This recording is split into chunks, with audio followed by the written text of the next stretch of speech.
Good morning student. Electrician और fitter प्रथम वर्ष के छात्रों के लिए वर्कशॉप कैलकुलेशन और साइंस विषय का अध्याय 11 मूलभूत विद्युत चल्य अर्थात बेसिक इलेक्ट्रिसिटी। इस अध्याय में हमने बेसिक के जो इलेक्ट्रिसिटी से जो संबंधित महत्वपूर्ण पद हैं उनके बारे में हमने जाना। आज हम इससे पहले वाले वीडियो क्लास में प्रतिरोधों के संयोजन तक आ चुके हैं, तो आज हम पढ़ेंगे प्रतिरोधों का संयोजन अर्थात रेजिस्टेंस को कैसे संयोजित किया जाता है। तो देखिए, जब किसी विशेष मान के प्रतिरोध की आवश्यकता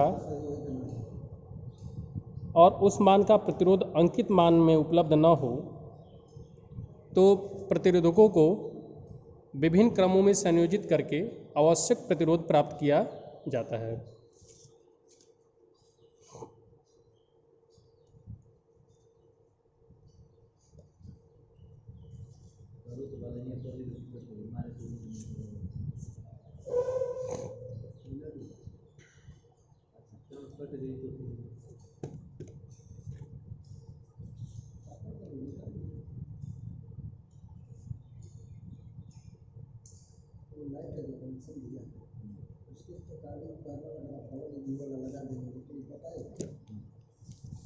जैसे इसमें देखिए, प्रतिरोधों का मान प्राप्त किया जा सकता है। यह ही प्रतिरोधों का संयोजन, यह ही प्रतिरोधकों के संयोजन की आवश्यकता के मूल में है। प्रतिरोधों का संयोजन निम्न प्रकार से होता है। पहला जो हमारा प्रकार है वो श्रेणी क्रम में संयोजन। तो श्रेणी क्रम में हम प्रतिरोध को कैसे संयोजित करते हैं और उसका समतुल्य प्रतिरोध क्या हो सकता है, इसके बारे में हम आपको बताएंगे। तो देखिए, इसमें क्या है श्रेणी क्रम में कि प्रतिरोधकों का वह संयोजन जिसमें विद्युत धारा प्रवाह का केवल एक ही मार्ग उपलब्ध हो तो श्रेणी क्रम संयोजन कहलाता है।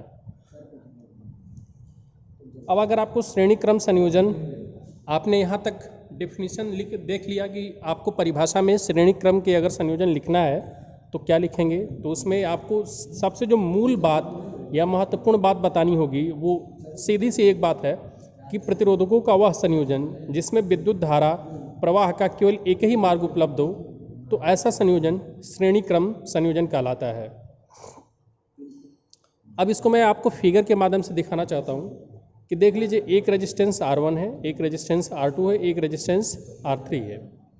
और मान लीजिए इन तीनों रेजिस्टेंस को आपने श्रेणी क्रम में जोड़ने का तरीका यही है। तीनों को आपने एक सीरीज में जोड़ लिया और उसको एक बैटरी सप्लाई से जोड़ दिया। तो जितनी भी बैटरी की सप्लाई है, अगर मान लीजिए कि ये 24 वोल्ट की बैटरी होती, 24 वोल्ट की सप्लाई से जोड़ा जाता, तो होता क्या कि रेजिस्टेंस के अनुसार हर जगह पे वोल्टेज ड्रॉप हो जाता और जो 24 वोल्ट का सप्लाई था वो यहाँ पे पूरा वोल्टेज ख़त्म हो जाता। कहने का मतलब कि एक क्लोज सर्किट में अगर ये 24 वोल्ट है तो वोल्टेज का जो पतन होता है वो 24 वोल्ट के बराबर ही हो जाएगा। अब इसको एक उदाहरण से समझ सकते हैं आप कि मान लीजिए कि यहाँ पे रेजिस्टेंस 10 ओम दिया हो, यहाँ पे भी रेजिस्टेंस 10 ओम दिया हो, यहाँ पे भी रेजिस्टेंस 10 ओम दिया हो, और मान लीजिए कि आपने जो बैटरी लगाई है वो 30 वोल्ट की लगाई है, तो हर एक जगह पे वोल्टेज ड्रॉप कितना होगा। अगर आपने 30 वोल्ट की बैटरी लगाई है तो हर एक जगह पे जो वोल्टेज ड्रॉप होगा 10 वोल्ट 10 वोल्ट 10 वोल्ट, तो यहाँ पे वोल्टेज का ड्रॉप 10 वोल्ट हो जाएगा, यहाँ पे भी वोल्टेज का ड्रॉप 10 वोल्ट, यहाँ पे भी वोल्टेज का ड्रॉप 10 वोल्ट। अर्थात सप्लाई का जो टोटल वोल्टेज है यहाँ पे ड्रॉप हो जाता है। अब जो प्रतिरोध होते हैं उनका संयोजन होता है तो उनका परिणामी रिजल्ट क्या होता है। अब मान लीजिए यहाँ पे आपके पास एक 2 ओम का रजिस्टर है, एक 2 ओम का रजिस्टर है और एक 2 ओम का रजिस्टर है, और आपको एक सर्किट बनानी है जिसमें आपको 6 ओम के रजिस्टर चाहिए, लेकिन आपके पास जो अंकित मान के रजिस्टर हैं वो 2-2 ओम के हैं। तो आपको करना क्या होगा कि ये जो 2-2 ओम का रजिस्टर है इसको श्रेणी में लगा देंगे तो आपको जो आउटपुट है वो 6 ओम का मिल जाएगा। 2 ओम 2 ओम 2 ओम। तो यहाँ से कितना हो जाएगा श्रेणी क्रम में इसका जो रेजिस्टेंस का वैल्यू है,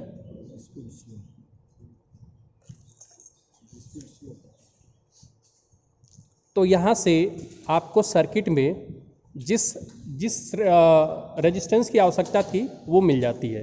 तो श्रेणी क्रम का संयोजन इस तरह से किया जाता है। यहाँ पे आपने देखा तो टोटल जो रेजिस्टेंस निकालने का फार्मूला बन जाता है आर टोटल, मतलब टोटल रेजिस्टेंस निकालने का फार्मूला क्या बनता है, R1 + R2 + R3। तो ये आपका कुल प्रतिरोध निकालने का फार्मूला बन गया।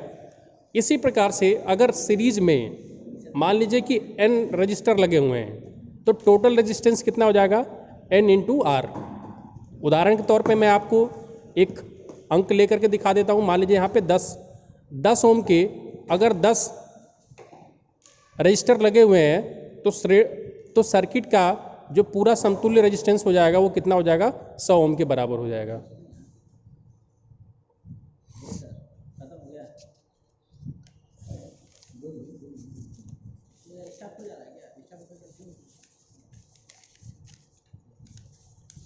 तो आई होप आपको हमें श्रेणी का संयोजन बहुत अच्छे तरीके से समझ में आया होगा।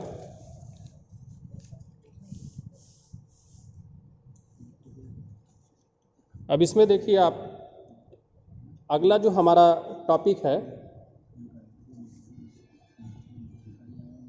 समांतर क्रम में संयोजन। तो समांतर क्रम में संयोजन के लिए जो तरीका होता है कि प्रतिरोधकों का वह संयोजन जिसमें सभी प्रतिरोधक एक ही सप्लाई स्रोत के साथ आर पार संयोजित होते हैं, तो ऐसे को समांतर संयोजन कहा जाता है।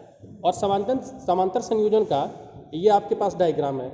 तो इसमें आप देखेंगे कि अगर वोल्टेज के सप्लाई से अगर 3 रेजिस्टेंस को समांतर क्रम में जोड़ा जाता है तो कैसे ये जोड़ा जाता है कि हर रेजिस्टेंस का एक सिरा वोल्टेज के पॉजिटिव टर्मिनल से जोड़ा गया है और हर रेजिस्टेंस का दूसरा सिरा वोल्टेज सप्लाई के निगेटिव सिरे से जोड़ा गया है।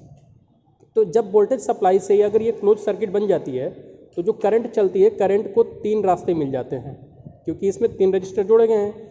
तो करंट को अगर 3 रास्ते मिल गए हैं, जबकि तीनों रेजिस्टेंस है उसके अक्रॉस जो वोल्टेज ड्रॉप होगा वो जो सप्लाई वोल्टेज है उतने के बराबर होगा। तो यहाँ से जो करंट होता है, जो आई टोटल होगा वो किसके बराबर होगा, अगर यहाँ पे आप देखेंगे तो एक जंक्शन बन रहा है, नोड बन रहा है। तो यहाँ पे जो करंट आ रही है वो 3 रास्तों में विभक्त हो जा रही है, 3 रास्तों में बढ़ जा रही है। इसका मतलब कि जो करंट इनकमिंग हो रही है वो आउटगोइंग करंट के योगफल के बराबर होगा। इसका मतलब जो IT इनकमिंग करंट है वो I1 + I2 + I3 के बराबर होगी। अब इसमें आप देखेंगे कि कुल जो प्रतिरोध हो जाएगा वो कैसे निकाला जाएगा। तो यहाँ से आप देखेंगे कि I1 R1 यहाँ पे वोल्टेज ड्रॉप हो गया, यहाँ पे I2 R2 हो गया, यहाँ पे I3 R3 हो गया। तो कुल प्रतिरोध समांतर श्रेणी में 1/RT बराबर 1/R1 + 1/R2 + 1/R3। इसी प्रकार से अन्य रजिस्टर लगे हों तो प्लस करके 1/R4 और इसी तरीके से जोड़ते जाएंगे। तो सभी प्रतिरोधकों का मान अगर समान है, अर्थात जो यहाँ पे रजिस्टर लगाया गया है R1 R2 R3, अगर इनका रेजिस्टेंस R ओम है, R ओम है, R ओम है और ये मान लीजिए कि N रजिस्टर लगाए गए हैं, तो इसका जो समतुल्य प्रतिरोध हो जाएगा RT बराबर R/N हो जाएगा। इस फार्मूले से जोड़ करके आप आसानी से किसी भी समांतर श्रेणी में जो रजिस्टर लगाए गए हैं उनका समतुल्य प्रतिरोध निकाला जा सकता है।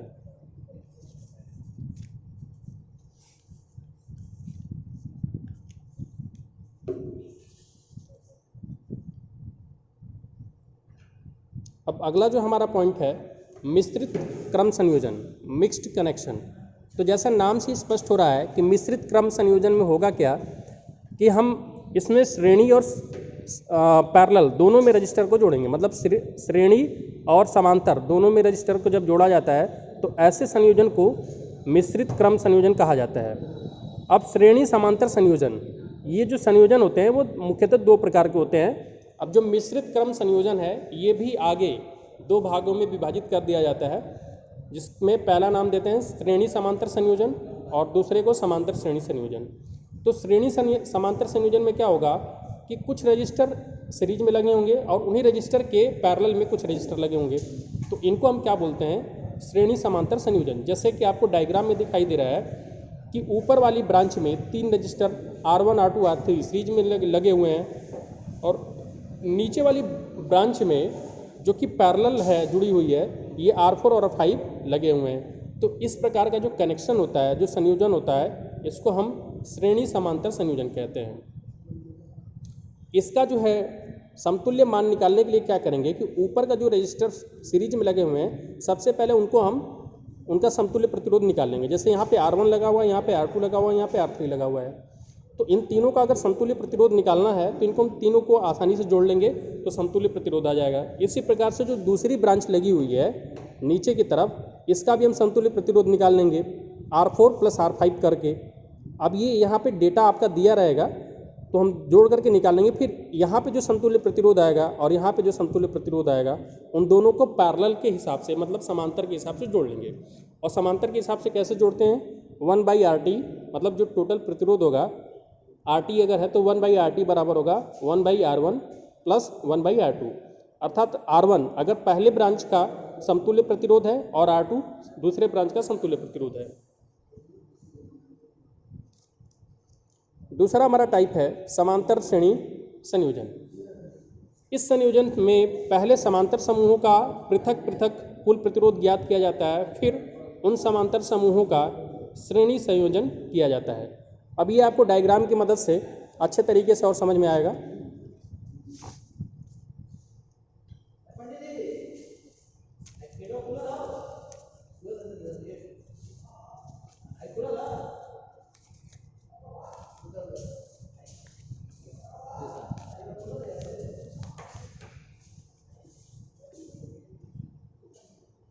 जैसे ये देखिए, आपको डायग्राम में दिखाई दे रहा है कि यहाँ पे आप देखिए R1 R2 R3 ये पैरेलल में जोड़ा गया है और फिर R5 और R6 पैरेलल में जोड़ा गया है। लेकिन ये इनका जो समतुल्य प्रतिरोध आएगा R1 R2 R3 का, जब हम पैरेलल के हिसाब से जोड़ लेंगे तो जो भी समतुल्य प्रतिरोध आएगा वो R4 के साथ कैसे होगा, सीरीज कनेक्शन में होगा। और इसी प्रकार से R5 और R6 को जब हम समतुल्य पैरेलल के हिसाब से जोड़ लेंगे तो जो भी समतुल्य प्रतिरोध आएगा वो R4 के साथ भी सीरीज में होगा।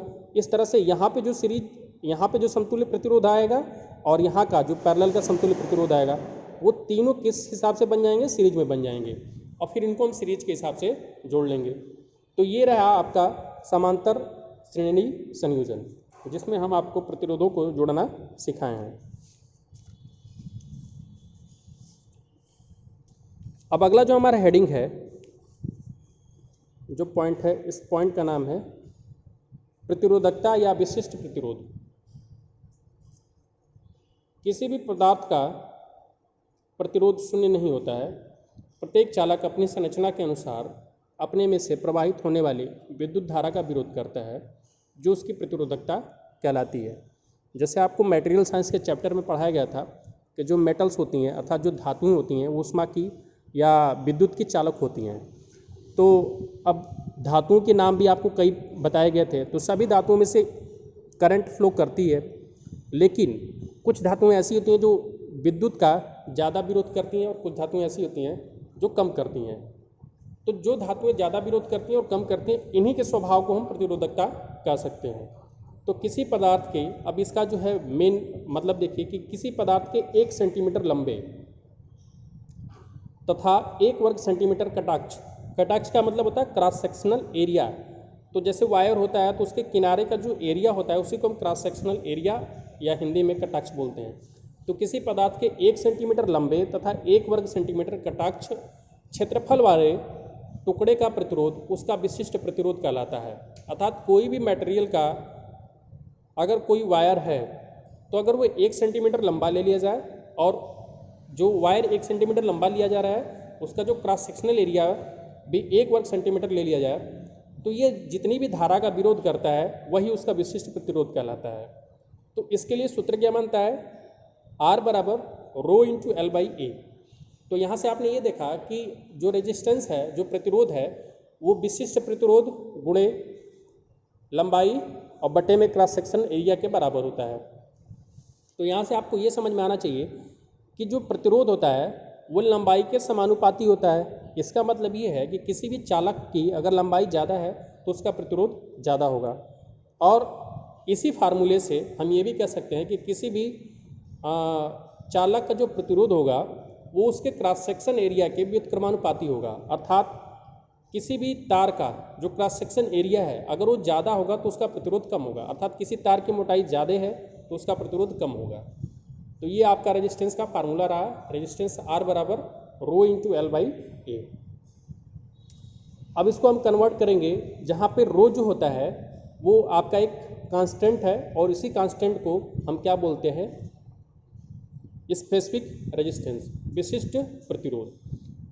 तो यहाँ से रो को अगर हम देखें तो रो बराबर हो जाएगा R into A by L, और यहीं से हम स्पेसिफिक रेजिस्टेंस का मात्रक बना सकते हैं, क्योंकि R का मात्रक ओम होता है और एरिया का मात्रक वर्ग सेंटीमीटर होगा और नीचे लंबाई है उसका मात्रक सेंटीमीटर होगा।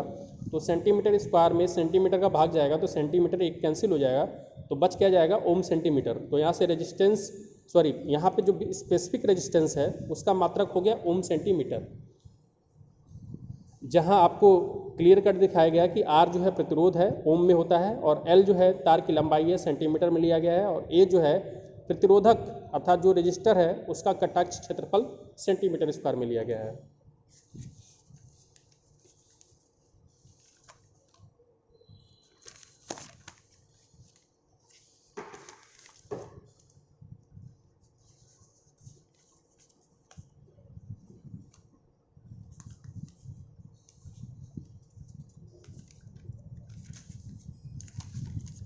तो आज के लिए वीडियो में इतना ही।